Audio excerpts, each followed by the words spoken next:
Look, one of my next guests has just returned from London's Olympic Pentathlon. Impressive in and of itself, even more so when you learn that, I gather a few years ago, Ed Fernon's swimming times were so shaky a coach had him training alongside kids. Is that true? Yeah, that's right. Ed had never shot a pistol, never done fencing, never competed as a show jumper. Determination, I reckon, must be his middle name. And I suspect part of it comes from his mum, because Ed's now taking on another challenge. Next Monday, he sets out to horse ride 1,100 kilometres over some of the country's toughest mountain terrain to raise money for the Black Dog Institute, which I know well. They are focused on depression research and treatment. Ed's mum is the inspiration, Alex Fernon. She's been navigating a very difficult depression for some 13 years now. She's tried, I gather, 25 different antidepressants, so that's a bit of a haul, isn't it? But she's also managed to maintain a professional career and to raise a brood of three, including Ed. And it's my pleasure to welcome Alex and Ed to Life Matters today. Thanks, Natasha. Thank you. Thanks for being here. What an Ed, mammoth ride. Why do you particularly want to do this? Well, I think I really wanted to do this following the Olympics because the Olympics is fresh in people's minds, and for me to get to the Olympics, it was quite a selfish endeavour. You need to rely on a lot of people, and a lot of people have been vital in my preparation, including Mum. And so I really wanted to come back and now make a real positive impact in an area. And obviously Mum suffered depression, so I really wanted to make a positive impact in that way. And I thought this was a perfect way to be able to leverage off the Olympics and use sort of my status in that area to do something really positive for the community. Very strategic. Just, Brett, where are you going to go? We'll come back to the ride, but where are you riding from and to? We start in Braidwood on Monday, the 1st of October.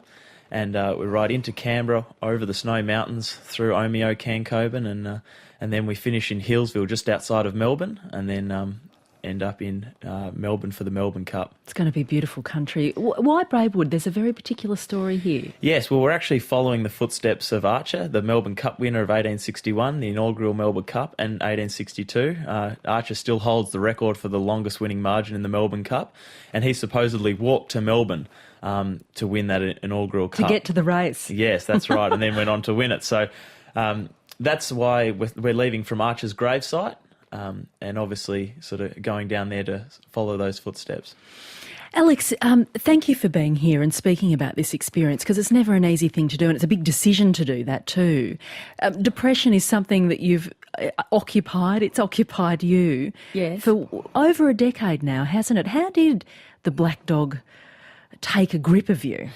Well, it actually came from a house move. We moved from one house to another house in the middle of winter, and I found that the house we moved to was actually quite dark and cavernous and cold, and it seemed that that's all I needed to have as a trigger to send me into a state of depression. So there were obviously other things going on at the time as well, but that seemed to be the trigger: a lack of light, a lack of sun, a lack of warmth, and I'm very sensitive to those things. And it just got you on that, it catapulted you into that experience for quite some time. Yes, and it was something that I would never have expected that, because I used to work in the field caring for mothers and babies who had depression as a social worker, and I never thought that as a carer that it would happen to me, and it did. How does it manifest? Does it come in waves? For me, it comes when my medication stops working, and it often comes on quite quickly. And then when I manage to find a treatment that works or find a medication that works, it leaves as quickly as it comes. So I quickly go down and then I very quickly come up. And when you're down, it's hard to describe that feeling, isn't it? Because it's not about sadness.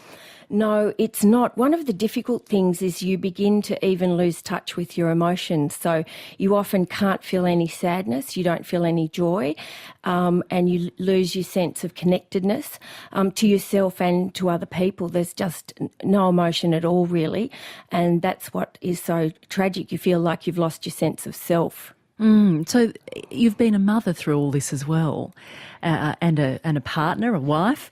How have you seen? Have you managed, when you pull out of that, when you've pulled out of it with the support and the medication, how have you witnessed the impact on your family? I suppose. And I guess your relationship with them. Yes, look, I would have to say that while I was unwell, people very quickly came to my assistance, so I've been very lucky. My sister stepped in a really big way. She was really there every day that I was unwell. My husband was, he was already a saint and then he turned into a mega saint. My mother showed up at the house and vowed that she wouldn't leave until I got well. So I was very, very lucky. And I also attempted to try and shield the boys as much as I could. So I just tried to keep to a regular routine. Just doing the daily things, stepping one step in front of another, cooking the meals, going to, shopping. But you scale back your life very much just to the basics. Absolute basics, because you're really in just survival mode. And you can't rationalise with depression all the time, and people can't rationalise it on your behalf, can they? Look, people find it very difficult to understand. I think they think that you can just snap out of it. And when you're very depressed, you can't. You're just literally putting one foot in front of another. Ed, how do you reflect on depression? Because it's hard to understand when you're a kid. And I guess this is sort of taking you through your teens, hasn't it? Yeah, absolutely. And into your 20s. Yeah. How do you see the beast? Well, as Mum said, it's definitely sort of an overwhelming kind of, as I say, the black dog. It's just kind of there lingering in the room. I know for Mum, it often, sometimes you just look at her and it seems like she was almost lifeless in a way. So it's definitely a debilitating illness, and I think people really need a lot of support when they're in that state. Have you felt that you needed support, that you and your siblings needed that support? Are you the eldest? Yes, I'm the eldest, and two younger brothers. But I think if one thing, we probably became a little bit more independent, had to not rely on Mum so much for some of the things. She was always there and still continues to be there for everything we sort of need or could possibly want. But I think we did have to become a little bit more independent. As you said, Dad also took up a lot of the slack for sort of what we needed at that time going through our school. I mean, it's incredible. What Ed's achieved at the Pentathlon, isn't it? Yeah. I mean, that's extraordinary in despite of this.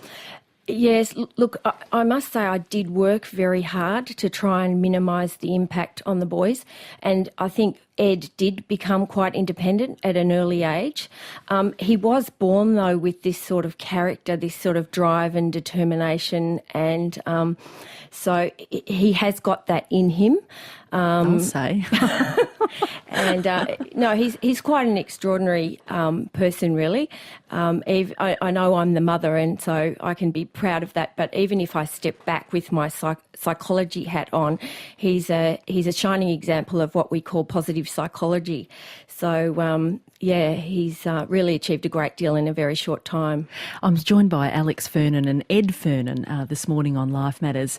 Ed is about to ride on a horse, yes? Yeah, that's 1,100 kilometres from Braidwood to Healesville to raise funds for the Black Dog Institute, and I guess the inspiration is his mum, Alex. And Alex, psychiatry is an imperfect, imprecise science. Yes. You know that better than most. Yes. 25 antidepressants. Yes. I mean, that's extraordinary.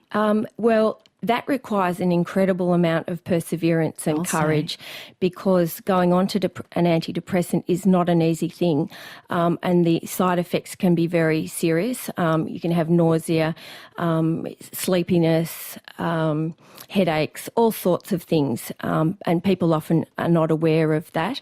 So you've just got to keep going. You've got to put one foot in front of another and just hold on and not give up. And that's part of the difficulty. And psychiatrists are struggling with that. It's a very imperfect science, and they have a very difficult job.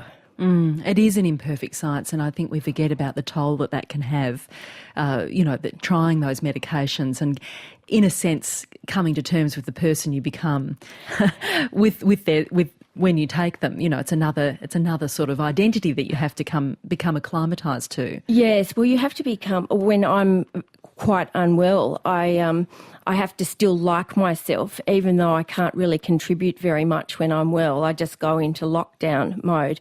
And I don't like that because I'm somebody who likes to contribute to the world and, make the world a better place. And I feel like I'm able to do that now that I'm well. So the contrast between being depressed and not depressed is between night and day. And I guess that's why I like to focus now on helping people, learn to flourish and thrive. And I'm always aware that the black dog is sitting there just quietly asleep in the corner and it could jump up at any time. So I have a sense of urgency to get things done and make things work and try and help people to live the best life they can. Which you are doing by telling this story. How have you managed to thrive? Well, I'm very lucky that I'm able to work in a field that I'm passionate about. So I now work in the field of positive psychology. I'm an executive coach and I'm lucky now to have started working in schools in the area of positive education. So helping students who are coming through, how to stay resilient, how to understand their emotions, how to set goals for themselves, how to cope when life throws the curveballs at them.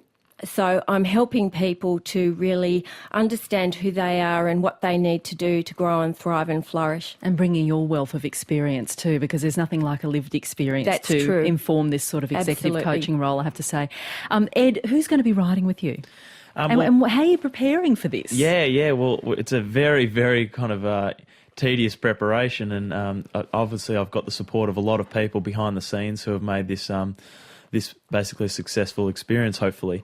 At the moment, the horses were trained in Geelong, so recently done a test ride in Marysville and just going through the preparation which that entails.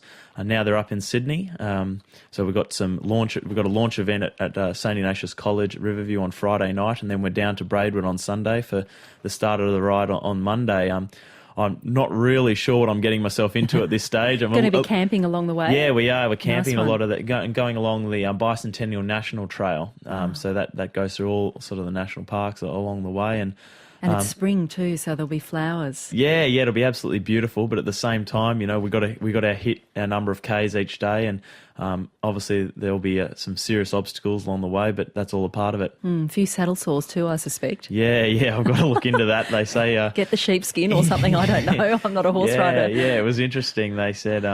I had an old timer tell me I came back off one of the test rides and I was really, really sore and had a bit of skin taken off me, and one of the old timers said, you got to look at getting some stockings for the ride, and I was like, I better not make that too public. But well, you have now, national radio, good sir. Yeah, absolutely. So, have you done much riding before? Yeah, I've been riding since I was a young kid. So that's the one thing that you were qualified to do in the pentathlon. So, I had quarter horses, and I guess one of the great gifts Mum gave us kids is she grew up near Wagga on a property in Euron Creek, and she used to take us down there every school holiday. So I was basically like a country kid living in the city from my childhood, and then I went and had a lot of horses down there and went jackarooing for a year up in far north Queensland, and then after jackarooing and had my horses and training horses, and then went into pentathlon to sort of keep the horse thing alive and keep myself fit, and then that's taken me to the Olympic Games, and now I'm continuing with the horses. I go on